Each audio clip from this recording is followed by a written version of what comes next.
get started, reminder, I'm Libbie Hough, and I'm with the Health Department here in Orange County. We have, I don't have any quick updates, other than point to Kristen Lip, who's co-chaired this lovely committee with me for the last year and a half, and she with Alicia before that.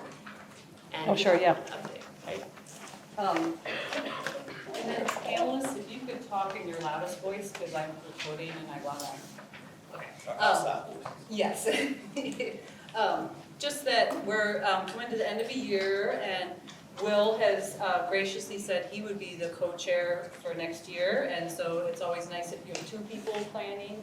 It's not a huge lift, it's basically 4 meetings, and a lot of times they kind of plan themselves in the sense that I can already predict we're gonna do some, that they kind of, it's not horrible, I'm just saying. And it's fun too. So anyways, if you want to help, just let myself or Will know, and that would be fantastic. I appreciate it. Any real quick thing before we dive in? I have something to add. Yes. So I think you all may know that ICE is currently in the area. Well, more so in Charlotte, and then I've heard Raleigh, and somebody just said Durham, perhaps. So it's getting a little close to Orange County. And close for Friday morning, apparently. Yeah, at the Home Depot. Yeah, so this today, our law enforcement officials have had a meeting, and also our mayors and our board of commissioners. So we're going to be sending a statement out at some point, probably late today. And so I'll be wanting to get with the folks from Hillsborough and Carver and Chapel Hill as well, as a joint statement and a resource list that we're going with that for those folks who are experiencing that difficulty. So I just wanted to put that out there. I'll give you all after later today. So It'd be good, Marlon could, and then we've got El Centro Hispano here too, who could help yeah, so inform maybe a lot that. of resources from others Yeah. to help translate those in different languages as well. So do you want everybody, those folks to sort of gather towards the end here, Will? Yeah, I may just grab them to the communications folks. Okay. Okay. Thank you. Yeah, sure. Okay, we're going to jump in. We're covering ADA and all its lovely, intricate matters. Many of us here in the county have been working on stuff since November of last year. So we're a little bit ahead of some folks. Our deadline for implementation is April of 2026. Some of you have a later deadline. So this group is going to share with you what we've learned, give some pointers, that sort of thing. And I can tell you for one, it's been fantastic to work with this group of people. Just the follow through, the support. So I wish for all of you that you have a team in your work location that provides as much information and support and cheering sometimes that has gone on. So I'm going to let each person introduce themselves as they get ready, and I will go ahead and admit that there's a typo on your agenda where I combined 2 sections. So it's not that we have a 15-minute break. We will go right from 1:35 up to 1:50, and then we'll turn it over to questions and discussion from you guys. Hi, my name is Sonia Ensenat, and I work in Orange County IT. Is the volume okay? I'm going to talk about it. You're doing great, thank you. I work in Orange County IT, and I am not a digital accessibility expert or anything like that. But I was the project manager for the first part of the project, so Libbie and the team asked me to just tell you a little bit about how we got started. We got started around November, maybe, I don't remember, September or something like that of last year. And my boss came to me and he said, I know this is not an IT thing, but we're gonna have to do it to begin with because it'll probably end up in community relations or CRCL, Civil Rights and Civic Life Department, but they don't have the capacity right now to do it. So They turned to IT simply because we had experience in running big countywide projects, because we do a lot of software upgrades and things like that, 365 rollout that affect the whole county. So, and we know how to project manage that kind of stuff. So we're like, okay. So that's how I got started in the project. And so the first thing we did was sit down and review what the requirements were. And thankfully, we had a person in IT at that time. She's retired now, Kathy, who was fairly familiar in the web digital space. So she sat and went through that whole ruling, and she researched stuff, and she put it in a digestible presentation that she did for the team, and then we recorded that, and we have that. So that was great to have that, in-house, little bit of expertise. And then the next thing we did is, okay, well, we need to form a team. And we always, when we do countywide projects, we usually follow a formula of having a steering committee. And that's made up of like director level people and people, not all directors, but people with the right experience, like Melissa, the risk manager, because, it's a risk thing, it's a risky thing. Legal department had somebody there, HR. So we put together a team of, a steering committee of directors and people at the appropriate level and expertise who could, when it came down to make policy decisions and allocate money and things like that. And then we did two other teams. We did a core team of, small group of people, it was probably about 9 people who were gonna do the most of the work. And then we did a larger group, which was somebody from each department. And we were lucky in that respect because Courtney and Paul had just done a training. And so they basically handed us a list, and they said, this is who you need in the core team, this is who you need in the larger team. So we didn't have to start from scratch. And so after that, we basically did most of the work in the core team. We never really, the project transitioned over to Paul and Courtney and Will's departments before we got to really deploy the countywide team. So with the core team, we basically did 2 things. We divided up the group into 4 categories. One, and basically it was for the different areas. So one was handling the web pages and documents on web pages. So that's what they were focused on. Another group was handling social media. Another group was handling applications. And the last group was handling training, although in the end, everybody did a little bit of the training. So each group met separately, and it was a group of 2 or 3 in each of those groups, and tried to come up with a plan for each of those areas. A lot of times what they came up with was a lot of questions, like how are we going to do this? Because they would bring up valid questions that they didn't have the authority. There were policy questions. They didn't have the authority to decide. Is the training going to be mandatory? Are we gonna pay somebody to do this? Are we gonna do this ourselves? So a lot of, but they did raise those questions that the steering committee could then address. 2 other things we did early on is ask for money because the budget cycle was coming up, and so we got our request, and by the end of December was capital.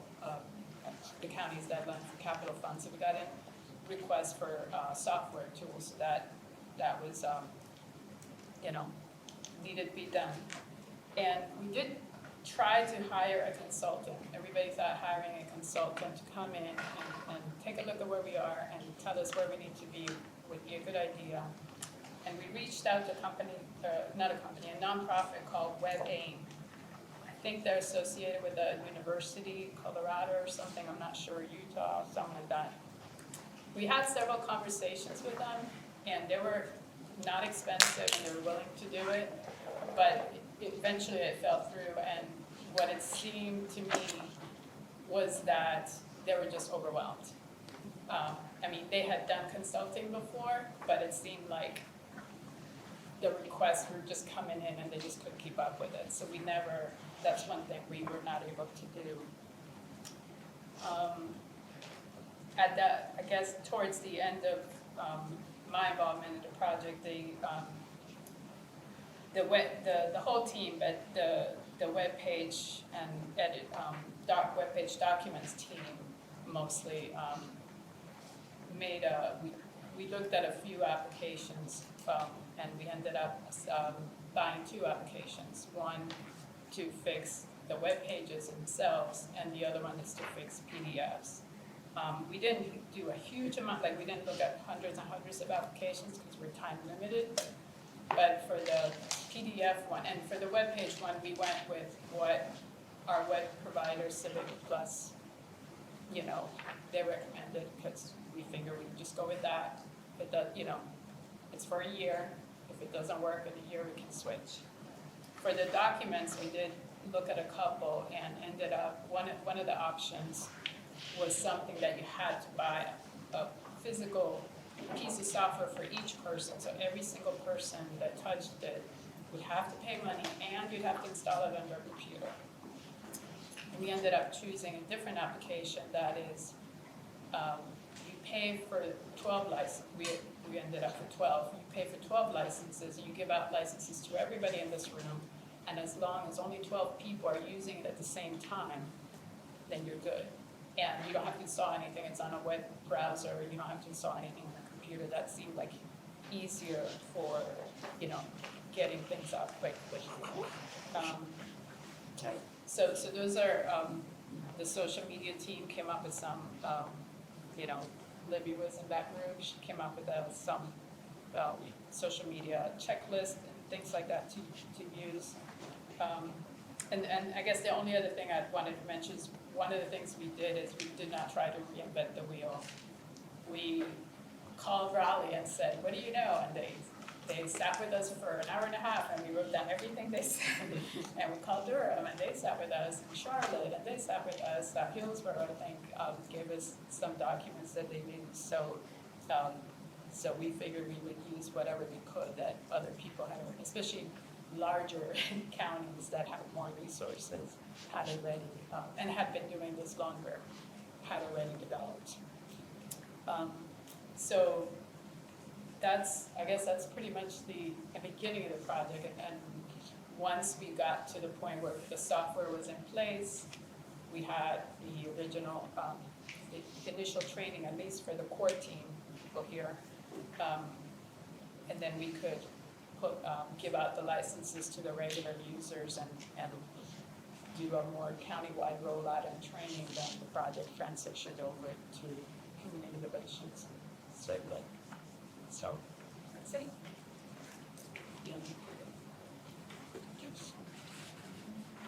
Yeah, so I'm Wil Glenn, Community Relations, and so pretty much Circle, Civic Right, Civic Light is taking the lead on the project, and my department, my team is in a support role, and so I'll definitely dive in more when the PowerPoint gets up when we discuss the integration with the county-wide strategic communications, because it's important to not just be on the website, but everything that we do, we want to make sure we're in the regulations. It's about Courtney is going to guide you, those still involved with some of the stuff we're doing.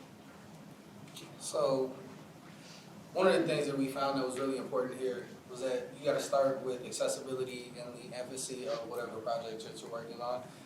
It's a concept called accessibility by design. A lot of times when we're doing accessibility stuff, when we're working on behalf of the non-majority members of the community, that stuff becomes a last-minute fix. So we think about it when we're about to publish something and we're like, oh, okay, let's make sure that it's compatible for X group, Y group, whatever the case is.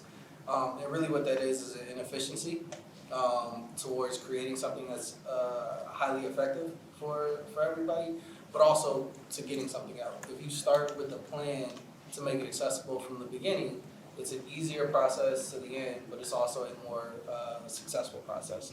A couple of things that we've thought about, right, is the formats that you're choosing to publish things in. We have used PDFs for a long time throughout pretty much everybody's role is putting PDFs and stuff. One of the things that we found early on was that a scanned PDF, like a picture of a document that you printed out, that's just 10 times harder to remediate than something that you're converting to a PDF from a Word document or, whatever the case is. And it's hard enough that it makes no sense to do it anymore. And so one of the things that we've really come down to is like setting some parameters around the way that we post, around the way that we engage online with our sources and things like that. So Courtney's gonna talk about training in a minute, but we've done things to mitigate the need to remediate so that we start off on the right side. And not just this, because right now we're talking about the ADA because of this ruling that's coming out, and for a lot of us, we're probably on the same, April 26th timeline. Some of you guys might be different, but it's felt like a big push. But it actually gives us an opportunity to start thinking about accessibility for a wider range of things and people. One of the things that's been big for us and that we've thought about, and we're trying to figure out how we put into motion and all this stuff, is plain language. And we've been, doing plain language training since I've been here at the county. But a lot of the things that we're seeing when we're looking at these web pages is that the reading level is too high for the average person to be able to walk in and accept and understand what you're saying. Regardless if that person has 20/20 vision, regardless if that person can actively sit down and read whatever you had to say, they know all the words. If they can't string together a meaning out of the words, your document is essentially meaningless, right? It may be meaningful to certain people, right? The people that have the education or the background to be able to read it. But if somebody who needs this document that doesn't have that education and background can't use the document, then it's inaccessible.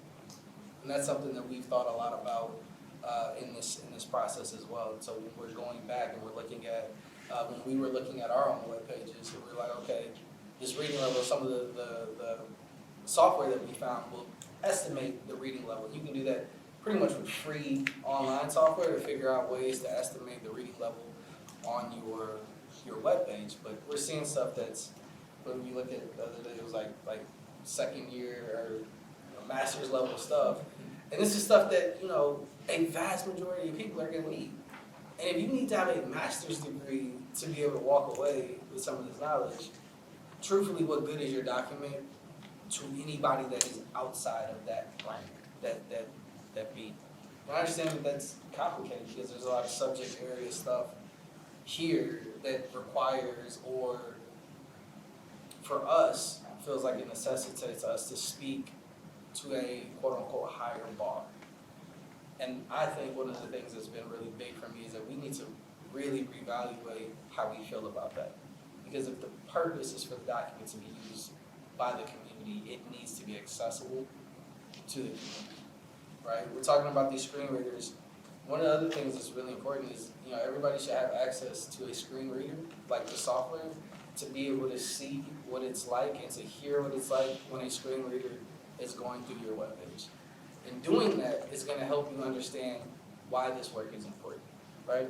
We don't often think about people with disabilities. There's for us that can walk and talk and see and hear and smell and taste, we really do have, it's very easy to forget about people that don't exist in the world like us. And so for me, before I started working on this, the concept of a screen reader was just foreign. I'm like, I press, click, and speak on the thing, and it reads what I want it to read. But that's such a, it's an ableist mindset because I can tell it where I want it to read, to start reading and stop reading. These screen readers, people need them to explicitly dictate the entire page on your thing, which includes your headers, which includes the links that you have, which includes all the other buttons, and it has to make a process to figure that out. And what these new guidelines do is requires us to make that process easier for the screen reader so that it can make it accessible for the person who needs it. But it also gives us an opportunity to just think about the way that we're putting stuff out there. We had dozens and dozens, and actually not dozens, thousands of documents that were just truthfully useless on our website that, we're having stuff up there from Turkey Drive 2017. Why do we need that link on our website? What good is that going to do for people? And when we have so many links on our website, and what website were we just looking through? That's what the dogs are. We were trying to figure out how to plot a bus route. And there was just so many links on this thing to figure out how to get there. And what that does is it is a barrier to entry for somebody who doesn't have the time, doesn't have the know-how to do this, right? And you know, in the best of sense, everybody's gonna be like gung-ho to like get on our website and dig around and play around and stuff like that. Like back in the 90s when you had to sit at the computer with the box and all you had was time because the internet was new. People don't have that, and people are reading off their phones for the most part. So when we're looking at the screen, when we all work from our desktop with our 2 screens, and you know, that is the perfect setup, and it's still hard to find things. You have to imagine for the people that are looking through this with their phone, people that are hard of seeing, that colorblind people that can't make out the differences between the colors and all of that. And those are the people that we're doing this on behalf of. And I think that having a screen reader and like listening to your web pages is a critical part about actually getting the urgency needed to figure this out for people. Because what stands out to me is how many years have gone by that people couldn't access the stuff on our website, and how many years we've put people into a position to say, either you actually just need to go find somebody who can see, to read to you everything on this page, and then ascertain what you need. Which, how many of us are going to ask anybody to do much of anything for us? People don't operate like that. But we're putting people into a necessity to operate like that when we don't put these tools into play from the very beginning of what we're doing. So there's lots of different stuff in here, right? There's color palettes that make sense, and I have a friend who's colorblind, and it didn't really strike me. I honestly thought it was like funny most of my life growing up that he couldn't see the same things, and I never stopped to think, how does that impact you in a way? And so looking at this, it's like, oh man, like we're joking about something that actually makes a difference for you, right? If I underline something in red and I'm saying that this is important, but you can't see red, but I have a red underline and a blue underline and a yellow underline. For the most part, I realized that he was just guessing at what I was doing or what I was looking at when we were in school, and there was nothing, like he didn't tell me that he couldn't figure this out. And it's embarrassing, why would he? And we created a system that would have made somebody have to essentially embarrass themselves in order to get what they need out of something that's critical. And to me, that's where this is the urgent, that's where this is, you know, a long-term failure on our part that we hadn't previously put this kind of stuff into effect. And it's a part of the reason why when we're working with people and we're hearing that this is too hard, that this is going to take too much time, that, you know, what about the fact that we have to do things the way that we've always done things? The way that we've always done things has got us to where we are today, and realistically that works out for the people that are in a privileged position, right?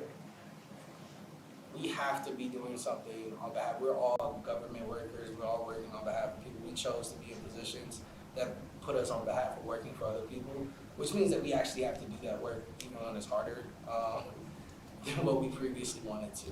Well, I hope I didn't advance it too soon, but I advanced it to some of the design principles that would get to what you're talking about. Yeah.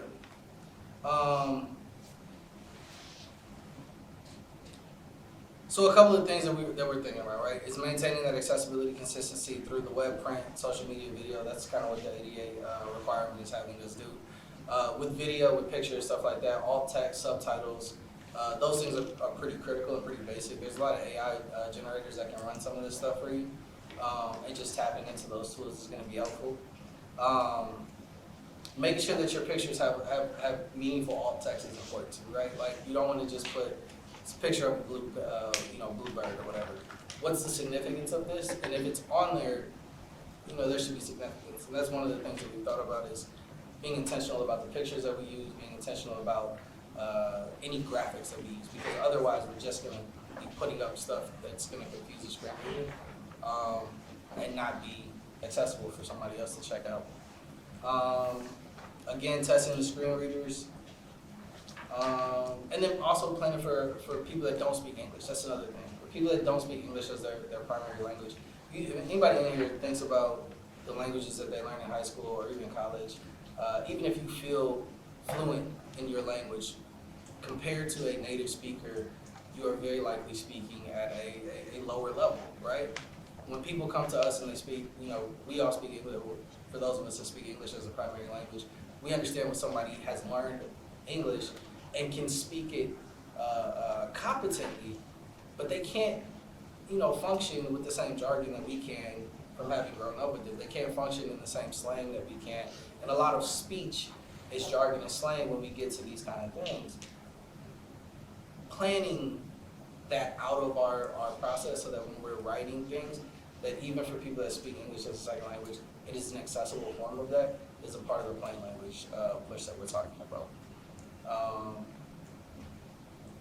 And also thinking about when you're putting in your homepage and stuff like that, having the important stuff up front so that people don't have to, click through and do all this stuff. Because we're also assuming that there's people that just have an unlimited amount of time to be on the internet, right? There's still people that don't have unlimited data play onto that, don't have stuff like that. So planning for the ease of access is also an important part of what we're talking about. Courtney's going to talk about some training stuff. She's been the leader in our in-house training for ADA accessibility. So she's going to run down some of the work that she's done. Thank you, Cole.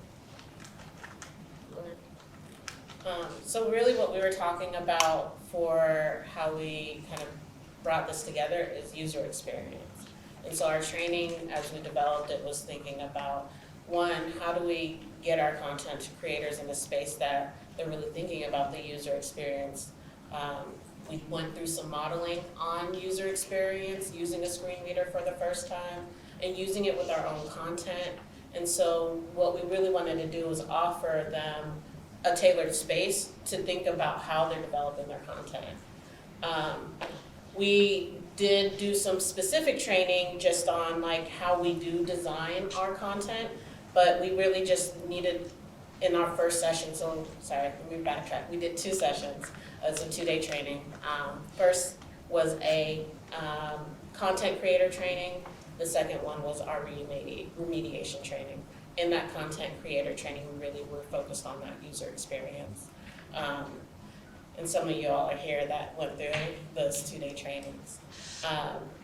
But that was really the focus, is to get them in a space that they could practice testing out their materials, think about how they're gonna plan for success when they do design their materials, and think about the whole experience of the community we serve. And so you have multiple types of users who are accessing the information. And so while we are focused on accessibility in this space, we're talking about access overall. And that's access across many different demographics and capacities. And so even for our individual selves, we're looking at, what is my user experience? How do I navigate the website? When do I decide this is not working for me? And going through those examples and testing out our own materials gave people a first-hand look at, oh, this is difficult. I would have already closed down my browser at this point, or I would have had to call somebody for help at this point, and recognizing that we didn't have that information right up front. And so getting to see real time what it is that our users are navigating through was really the purpose of that first training. To learn what are the fundamental pieces that need to exist to create accessible content. Once we had that foundational training, we did our 2nd-day training, and that was going into our remediation efforts. But part of, I'm sorry, I see the screens just came back on. So. Tell me if I'm ahead of where you. No, you're good. And so what we wanted to do out of that training is also give people thought to what kind of templates can we create to make sure that the experience is consistent. How can we work ahead of this effort? We talked about plain language. Following our training, we provide spaces for resources and support. We offer guides on how to create an accessible document and how to document your efforts. And so the big day one is about that creation. The goal, though, is that while we move into our remediation efforts, that we will not continuing to create inaccessible documentation. And so all of our, what we would say our remediator team members went through both the content creator training and then to the remediation portion. And so that approach for it was that we wanted them to know that they needed to go ahead and start auditing their materials, because we didn't realize how much we had out there existing for the public to navigate through. And when you start to audit your materials, you realize you have a lot of stuff that has nothing to do with your critical services of support. And so being able to assess what is on their web pages, we used the tool Acquia Optimize that gave us a glean into like, this is your web domain, this is what you have out there to the public, and you also know the materials that you have in-house that you're offering out to the public. Put that all in one space so you know what you are actually offering out to the public. And so we talked about how to assess that, how to use the tool, the Acquia Optimize, to find that information, to create a plan. Then we talked about prioritizing the items that come from our assessment. What is things that are critical to your services? What are high frequency, high touch items? And we set priorities, priority 1, 2, and 3. 4 is later after the compliance date, but 1 is really being those legally mandated documents, those ones that are critical for people to understand your services or access your services. When we get into 2, those might be more department-specific items. So thinking about things that maybe I have a program I'm offering this month. It's not applied to my critical services, but it's good for people to be able to access. And then going into those things that it's great, but it's not necessary for people to access their critical services. And so starting to break it down into smaller chunks so it feels like it's a manageable effort. And so for our department, when we broke down ours, we had 64 pages. We broke it down. We really need 5 pages that needed to be remediated for critical services. And then we can go into the additional ones. And so breaking it down into smaller bites allowed for you guys to then strategize. And so that was what the day 2 of this training was offering for us to think about that plan. And then how do we use our tools to remediate? And so do you know where your source documents are? So based upon your assessment, do you have the source document to that PDF? Can you go back to that source document, whether it's a Word document or you create it in some other platform? Can you go back to that document and make your edits there? Are you using the built-in tools for the platforms and tools that you have? So many of the tools that we have in-house already have accessibility checkers in there. So do you know how to access your accessibility checkers? Do you know how to use your accessibility checkers to be able to verify that your document is in compliance? And then also, can I use those content creator skills and information to do my own manual review of a document? The accessibility checker does not capture everything. Can I identify where there might be gaps in my materials? And so we wanted to make sure that people had access or at least knowledge of what was available to them and the tools that were already in their wheelhouse. Just full disclosure, 2-day, 3-hour each training is not sufficient amount of time to learn all of these things at once. So it's very overwhelming. It's a lot of information to take in. And so what we also did was offer drop-in sessions, weekly drop-in sessions to continue supporting our staff's learning, to troubleshoot very specific experiences they're having, and just to build more of a community around this accessibility effort. We also do a monthly lunch and learn on our second Friday to talk about really specialized skills. So the first one was on how to use AI to maximize your remediation efforts. And the second one, we talked about social media remediation. And so what we encourage people to do is continue to invest in that learning so that way they can keep the momentum up for their efforts. Because this is an ongoing effort, it's not a one-time fix. And so that was really the most important thing about our training and support and our remediation efforts is that people built it into their cultural practice, into their workflows, and they feel confident and competent to continue to adapt those skills into everything that they do. And so it will take some time to bring that into the fold of the organization, but we had to start somewhere. And so this is just talking about like how we prioritize content. And what we're looking at just from our department side is we are doing monitoring of how people are progressing. A lot of the drop-in sessions as well as our monthly training sessions are informed by the experiences and the challenges that our staff are facing. So as I hear more about what particular barriers staff are facing, we work on developing specific training to address that. So doing periodic reviews, right now it's weekly, it'll build out to quarterly at some point, but helps inform how we are doing and how we can better support. This is all new to a lot of people for the first time, and so trying to bring the entire organization along with this effort is really important and critical to us. And so, yeah. Let me jump in real quick.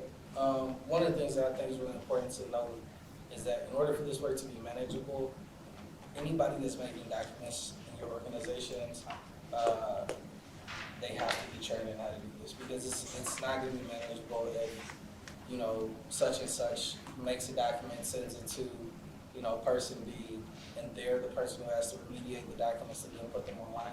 It's just, it's not a path that can sustain, it's not sustainable. So everybody that you work with that does anything to create a document is going to at some point need to be taught how to make their own documents accessible. Or else we're going to be back in a position a year from now where we've remediated all of these documents and we have a whole new set of documents that needs to be remediated because they weren't created accessibly to people. So thank you for bringing that in, because we did definitely want to eliminate a bottleneck effect of only training a certain, a small group of people. And they're the ones that have to carry the load of the remediation effort for their departments. And so we wanted to make sure that we had a community of people who are doing this work, so that way they are supported in their efforts. And the responsibility for accessibility does not lie on one individual, because it's all of our collective efforts. So thank you so much. And this might be a good time to move into strategic communications. Yeah, and thank you. I think the main thing, I'm not sure we got it slide, but the main thing, this is aligning with actually, we're doing a overall communications plan, communications and also circle at the same time, and just incorporating within that guidelines and protocols to make sure we're within some ADA guidelines. Right now, we are working on designing or creating a style guide of sorts for our website landing pages for every department. And the purpose there is when you go to the landing page, you want to make sure you're still in Orange County website, and they're going to look similar for the most part on those pages, and give you a little bit of leeway and creative experience there. So, but the main thing is also we want to make sure that it's ADA compliant on all those pages. And like Paul was saying at the beginning, keeping in mind the people who are audience of this, and those folks who don't have the entire day to spend trying to search for items here and there, and those who may be colorblind. I'll mention another thing we mentioned as far as making sure we have microphones in meetings like these. A lot we go to meetings and people just want to talk outside the microphone. Somebody could be there with hearing impairment. They don't want to raise their hand and say, "I can't hear you." So So all those things are, you know, about aligning this with our county-wide strategic communications plan. I see some priorities here that Courtney had on the slide as well. Accessibility to court, to clarity, trust, and effective service, integrating standards is what I was saying, basically the branding and the planning, and also the practices and the values for communication frameworks. And so I want to reiterate it. It's going to be important to have the style guides as far as the websites and other places as well. And again, the key is reducing barriers. Another thing I'll mention is Kristen is leading efforts now to kind of do templates for flyers. Simplify those so departments can have more, take more part of that as well. And those are going to make sure certain things are in place on the flyer, certain colors to use, make sure that the appropriate guidelines and logos are there as well. So those are the main things as far as that.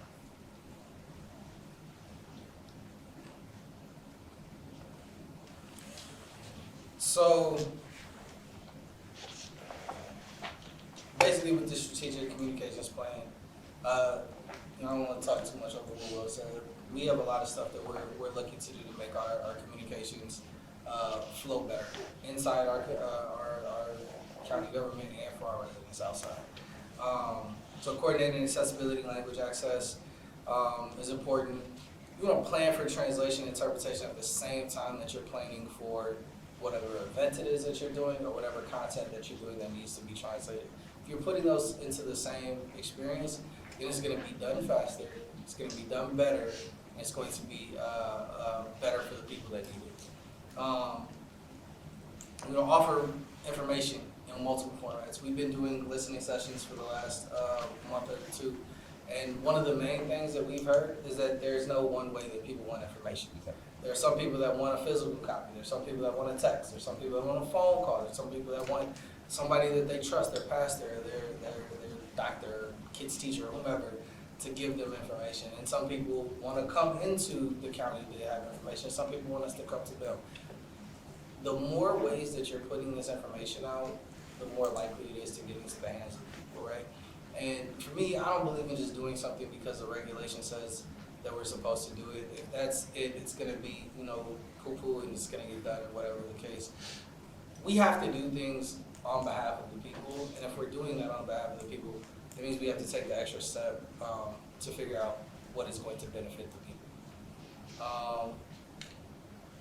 And then, just being thoughtful about supporting inclusive participation by being thoughtful about the reduction in the digital and the linguistic barriers. When we've been doing simultaneous translation for events, the barrier for people to participate in that is just low, because they can speak and hear at the same time, be in dialogue with people. Those are the things that cost us a little bit of time, might cost us a little bit of money, but have such a high return on the people and the trust that we build with the community when we do things like that. Thank you all. We've got plenty of time for questions, or discussion, or sharing of your own experiences if you've started on this work. That's my question, I guess, for the group. Have you all started as well, as far as the town and others? How's it going? Well, I am Katie. I'm the PIO with OWASA. We are in the middle of our web consultants working through our website. They've audited it, and they gave us a list of the top priority items. All of the items are going to take longer because of cost, probably, but we're getting a big jump start. I was wondering, did you guys have to prioritize what to tackle first, or how did you decide what to tackle first? Yes, and we kind of had to tackle it collectively. So we have this tool from Acquia that we can break down and look at everybody's, every department's webpage and see what documents are being used the most, to see what web pages are being accessed the most, and that's kind of the way that we prioritize on that. There's other things like the UDO and different documents that are we just know that people are using consistently, that we put into high priority with that. And we told directors you need to be tapped in on what your web pages are and what your high use, high touch documents are, and do it like that, because we have 31 departments or something like that. Here, and so basically what that meant was that people were gonna have to be able to ascertain their high-touch documents for themselves better than we could do it. Other than saying that this page got, 89 hits this month,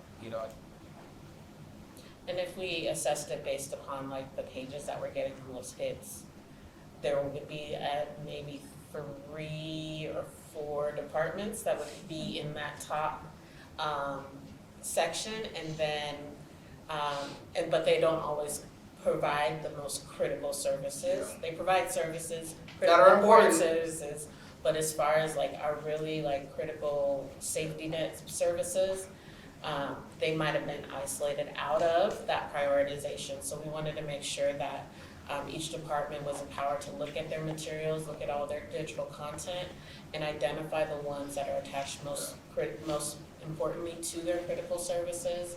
And then whatever the things that we've been holding onto this thing for a decade now, do we need it still up? Is it even being touched and accessed? And so there's this other thing that's happening with we really refining what are we putting out to the public, what is needed to be out to the public, and what is just things that we've been holding on to. Using our website like it's our file cabinet instead of actually creating a space for the public to engage with and access their local government meaningfully.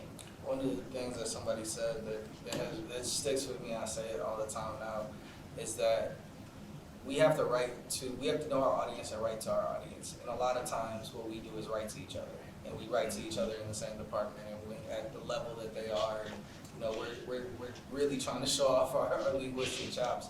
And that actually just creates barriers for people. And so that's something we thought about a lot. Thank you. Thank you for your question, Ms. Hall. Anybody else approaching this, working there? Can you speak to challenges that may arise if a director or a colleague questions the need to have something in plain language? That this audience is of a certain education level. We know we're speaking English only, and there are some workarounds. Will you want to take off here? Yeah, so I'll just say, even broader than that, it's very important, and Paul knows this, to get director buy-in from that level, from the project in totality, basically. It can seem, as Paul mentioned earlier, overwhelming to look at it all at once in a vacuum. And we got to do this and this and this, but it's a process. I mean, it's a step. You come to the training, you figure this part out. Like she was asking, you prioritize these documents. I don't believe we're gonna have everything done on April the 20th for 2026 at that point in time. But we're making a good faith effort to get there. And as far as the plain language you were speaking of, I think it do some good to have a director look at their site and maybe go through the scan and look at it and compare it to the level that it's written in. I know there's certain departments that have to use certain technical terms, and those will be more difficult than others. But it's definitely going to be a key to bring that language down to those people who need the services, so they can come and get what they need and make it concise. I mean, it can be overwhelming to go and you see all these words, and that's going to play a part in the page that we're making as far as the style guide, to simplify things, to have a option for an image here, and 3 or 4 things that you have to have on this page. But certainly plain language is going to be the key driver in that. That's when you talk about the technical terms, too, that's something that is really important, that when you have to use these terms that are like specialized terms, you can create a key on your document or on your webpage that explain what those terms are. Does that take more time? Yes. Is it going to be better for the people? Absolutely. And taking that extra step is to me what we're here for. But also, like, a lot of the people that have this education, our services are for everybody. We have so much higher use with a lot of our services from people that don't have the same education levels that we do up here. And so if we're marketing a grant to small business owners, and that grant is, we're really hoping that, you know, our Hispanic, Latino, or Indian population is using it, and we're using a super technical jargon, it's just not gonna be effective for those people to be able to apply for that. And what's gonna happen is that we're gonna have the people that know how to do this, that know how to do school, for lack of a better term, to figure out how to do this, and they're gonna continue to get these grants and things. And really, we're trying to be here on behalf of everybody, and that's what the plain language is for, to put that into people's hands. And it's important not to operate from a frame of no news is Good news. good news. Because people can get discouraged pretty early on in this process when they're trying to look for services, when they're trying to understand what's available to them, when they're trying to understand big decisions that are gonna impact their lives. They can get discouraged 2 clicks into it. And it takes me 5 clicks to get to the information I need to know. So even if you don't hear from the community that you serve, it does not mean that everything out there is reaching in a meaningful way. So really interrogating, and this is one of the things that we're still working on, but really interrogating our process of getting information to the public, and also making sure that we're staying in relationship with the public around their user experience. So getting a constant feedback from what they're experiencing. So the listening sessions we've conducted have helped us and helped inform our process as we've been designing for accessibility. And so as we continue to get feedback on maybe some blind spots that we have, it helps us continue to move in the direction that it puts us in closer proximity and good relationship with the public that we serve. I mean, you made a really good point about the discouragement. Oh, sorry, go ahead, Oh, did someone else up there? No, go ahead. Courtney, you talked about the number of clicks and, you know, navigating. And I think we've thought about our websites of setting up for ease of navigation as really the world is moving towards like I type in whatever question I want and it spits out the answer. So have you all looked at like searchability of this site, and what have you done there? What do you plan to do there? Yeah. Yeah, I was going the same way. Yeah, So we're looking into a chatbot solution for that, to help our search function. Also simplifying the pages and taking out the old stuff, as he was saying earlier, she was saying, we'll have that as well. But definitely, we were way down the road with one solution for a chatbot, and we kind of got figured off. We got another in mind now, so that's going to be one of my trips. One of the things too is if you really put into practice everything they're talking about, the website will have an easier time finding everything. Yeah. Because it'll be tagged and in a way that the search engine can grab onto it. Because right now, if you search something on our website, Lord knows what you're going to get back. You know. The tool that we use, Acquia Optimize, not only does it look at content that might have a lot of broken links or might be college graduate level, it also looks for SEO opportunities. And so it will tell you, you know, what your headings, you've got too many of these headings, or you don't, your meta description is way too long, or it's too short. It's not enough for search engines to pick up. And what I have found real helpful in creating that keyword matrix or keywords for each page is ChatGPT. You know, put the text in, ask for a keyword list in a paragraph format, separated by commas. There you go. And that just saves an awful lot of time. ChatGPT does have its limitations. You know, it will, speaking from personal experience, there have been a couple of web pages that I've said, I'd like it in the 7th grade reading level for Fleisch-Kincaid reading matrix, and it gives me something, and then the next week I get a report back from Acquia saying, it's still college graduate level, and I'm like, how? And so that's where the human element comes in, that you do need to work with your subject matter experts in understanding what they want to say. if there's an opportunity to create a guide where technical jargon is required, doing that sort of thing. So as communicators, being translators, being interpreters, being open to the fact that, I'll speak for myself, I still have to remind myself what accounts payable and receivable means. And that's on our billing page at the health department. And how do I explain this? And I'm gonna have to talk to somebody. What does this mean? Who do you help? Why would someone call you? Those sorts of things. So it's not just as easy as, filling some, doing a little query and getting it spit back out and knowing that it's gonna be Can I share good. it? It's important to be speaking the same language around these terms, and so consistency is really, really critical for this. So if I am talking about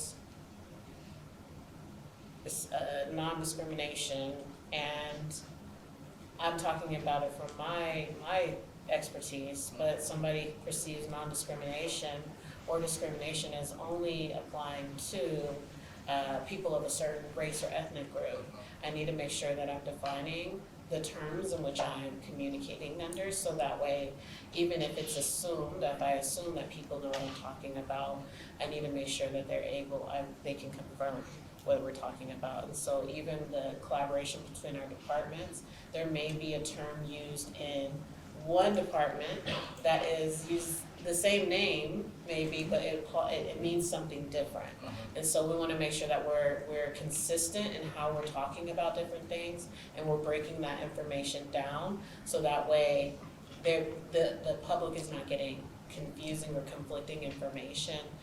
Our tools that we use will not be any more better than the way that we design the information. So if we continue to design in an accessible way, a non-consistent way, that tool is only going to mirror out what is already kind of disjointed internally. So we want to make sure we optimize our efforts in a way that the tools that we apply can actually do what they're intended to do.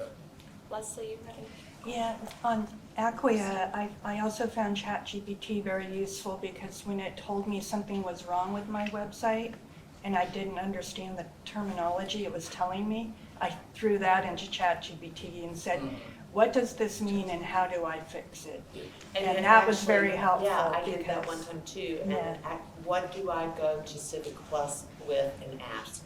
Yeah, Because yeah. they're saying something's wrong. And so they said, this is what you need to ask the Civic Plus. And you can even support put person. the website in the page you're on, you can put into ChatGPT, and then you can put in what Acquia is telling you is wrong, and it will go highlight it and say, okay, you need to go here, and you need that's to do good. this to it. We had a question from Kaylani. What AI tools would the panel recommend? But AI tools, ChatGPT is incredible. Okay, so you said ChatGPT. Yeah, go ahead, Kevin. Okay, so I guess my concern with that is from a standpoint of security. I know that as a county, we have been told not to use ChatGPT.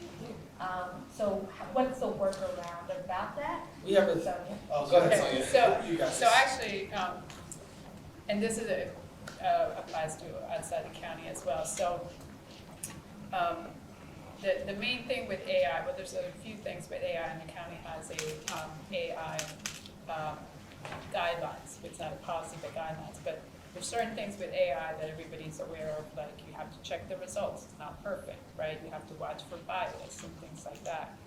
You should credit if you're using AI. If you're, if I wrote a magazine article or something, you should, there's some nuance there, but I typically credit when I use AI. But the thing about security is you want to make sure whatever data you put in the AI doesn't go out to the wider world. So the county has purchased AI licenses that stay in the county. So it's using ChatGPT, but any data you put in there does not leave the county. So you should still not put in, social security numbers or personal information or private or sensitive information. But even if you did, we had that guardrail saying it doesn't do the county. Now you have to pay for that license. It's not the regular ChatGPT, it's the county specific ChatGPT. And soon we're gonna be rolling out another one that's not ChatGPT that will be probably free. So stay tuned.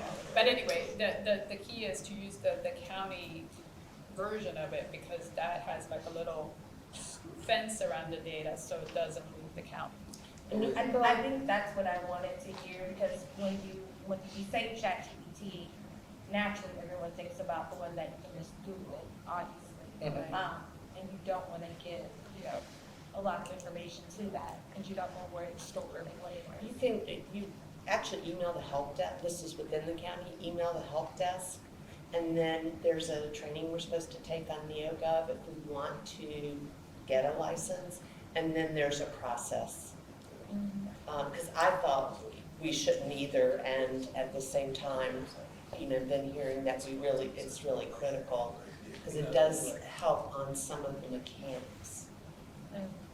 But, and just when we're thinking about this, if you're putting something on the website, it will then be searchable by AI in the future anyways, you know what I mean? So like, putting it into ChatGPT might get it there a little bit earlier, but like, once it goes on the website, ChatGPT is like, gonna digest it, so.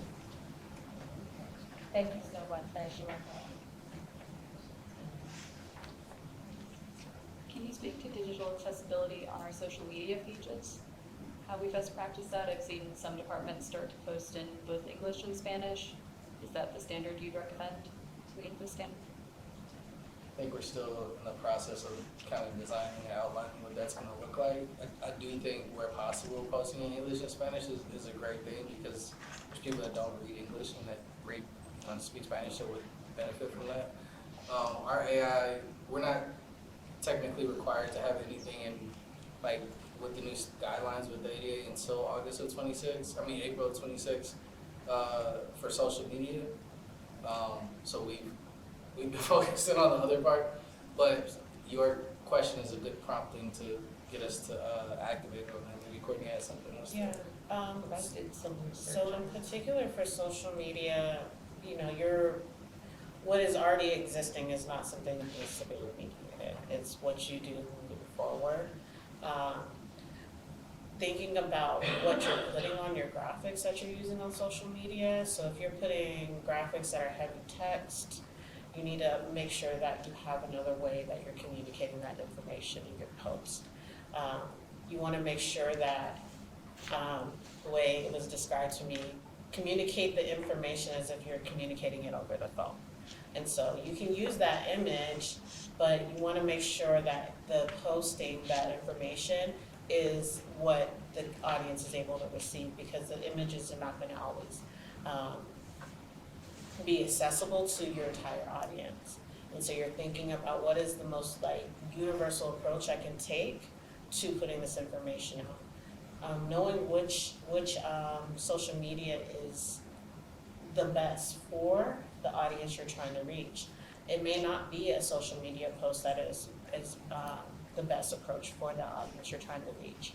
And so making sure that when you are in that content creation stage, you're thinking about all the ways you need to communicate that information instead of relying on any one given tool or software or strategy, because for each piece of content it's going to be a multi-pronged approach. And so using social media for what it serves and also creating other opportunities for the audiences that are not on those platforms. And so thinking about it now, anything that you write at a plain language level is more easily to be translated in multiple languages than if you were to write at the most technical.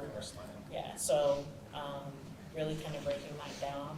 The other thing I would suggest for any content you're creating, partner with somebody who's not in your field. Have them take a look at it, have them assess it, have them ask you questions. Be open to that critique, because there's things that you just don't know unless somebody asks you it.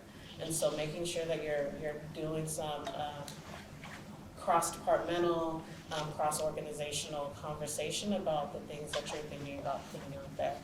We have our SharePoint or Teams channel set up to introduce more collaboration across different projects that folks are working on. But we want to encourage people to work with others a little bit more on it, because we do a lot of work in silos, and it filters out anything that would have helped us improve our content and help us get it into communities that we might not recognize as being our users or our priorities. And so just thinking about how you can be a little bit more dynamic in that approach. And you can always reach out to us too. The one thing I'll add about social media is the image that you have needs alt text. And if you use a service provider like Hootsuite, it actually now will generate alt text for you. And you can say, yeah, that is where I wanted it to be, or no, I want to share the significance in a way that would resonate more with the end user, that reflects what the department wants to say about a particular service, perhaps, or something like that. There are some technical things around social media. Libbie put together a nice guide, and I don't know the details, but for example, for screen readers, you don't want to put the hashtags, throughout the message. I think they want them to be all at the end, things like that. And limit to like one and one emoji and that sort of thing, so that. So maybe finding a good, checklist Yeah. that they want to develop. Yeah. Catherine? Yeah, my question is, you guys look at meeting agenda package, yeah, Yes. Kindle vendors. So our question was, have we looked at meeting agenda package yet, and how do we handle those? I've done a lot of that recently. One of the things is that these new guidelines allow for, one of the exceptions is an archive. And so placing things behind an archive allows you to move around needing to remediate all of those things. And I know a lot of us have all of our board meetings going back to the 80s and 90s online. We're gonna probably wanna archive at least a significant chunk of those in order to make that manageable, because these are really long documents. And archiving it doesn't mean it's inaccessible, it just means it's behind a specific door that says this is an archive of documents. We've also talked about keeping only like the previous month, the current month, and the next month agendas and meeting packets and stuff like that online, just for ease of use and stuff. We've talked about sending out, so when whoever sends out the documents, like for your abstracts and your agenda items, if you send them a template that's compliant, and the people just have to like fill in the little boxes, and they send it back, most times it'll come back to you compliant unless they tinker with things. And so that makes it a little bit easier. The template was what had to be created, compliantly, and everybody gets to function inside of that sandbox. And then when you compile those documents, theoretically, and there's some stuff that'll happen, but 9 times out of 10, you're just compiling groups of already compliant documents that doesn't require too much back-end stuff. Sometimes you get letters from organizations and that from. So we've been talking with our people about that, and we're still in the middle of figuring out what the official response is going to be. But one of the things that we thought about is putting that onus back on the vendors to have these things, because and these people know that they're working with government documents and government websites that there's a new mandate for us for the way that we do things. Some people are going to want to hold off on doing that, but that can be, if you're putting out a RFP or something like that, that can just be a part of your RFP, that everything that you turn into us has to be, ADA compliant to the 2.1 WCAG standard, and that's going to get, most of what you're going to have. We're going to set a standard for the way that people operate with us, and it may take some time, so that means sometimes you are going to have to make, edits on a document that wasn't ours to create, create it with. So send us your source, your Word form, because that's going to be easier than doing it off your PDF. How terrific.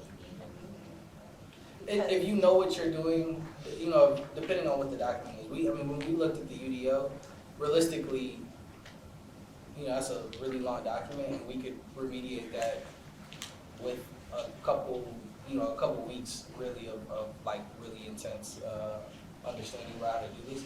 But if we're talking about 3, 4, 5 page documents, those can be done within an hour if you know what you're doing. You're like there, it'd be a surprise, like, you'd be surprised how many people are already using the built-in tools to create accessible documents. And so really it's you checking that takes some time. And then there may be some factors that you have to like address. But as long as folks are using those built-in tools, like the headers, doing the alt text, doing a read, making sure it's plain language. As long as they're doing that in their practice, they're actually most of the way there. And so it's just double checking your work is what's happening. And so really encouraging people to use the tools that are available, making sure they're checking the work, letting them know what your standards are. And it's not it feels like it's a really like heavy, complex thing, but it's, for me, when I started learning, I was like, oh, these are like fundamental approaches. Like, I need to go through this process to create a document. I need to make sure I have an outline. I mean, make sure that I'm clear what I'm covering in each section. I mean, make sure that it's, easy to read, that I have enough white space on my pages, that I'm using, the right type of font, that the font is not difficult to read. So just setting the standards, like this is how we're receiving documents, here's the tools that are available to you. This is what we're, when they come in, so putting that onus on everybody, it's a shared effort. And so we have a lot of parameters on anybody that turns stuff into us as far as like our RFPs and stuff like that already. Adding this is an extra thing, but it's a part of a growth of the way that we operate. So, we can't be afraid to say, hey, this isn't compliant right now, and I don't have the capacity to make all your stuff compliant, so please send this back to us. Do you have language already that you've drafted for contract? We're developing that. Yeah. We have time for one more question.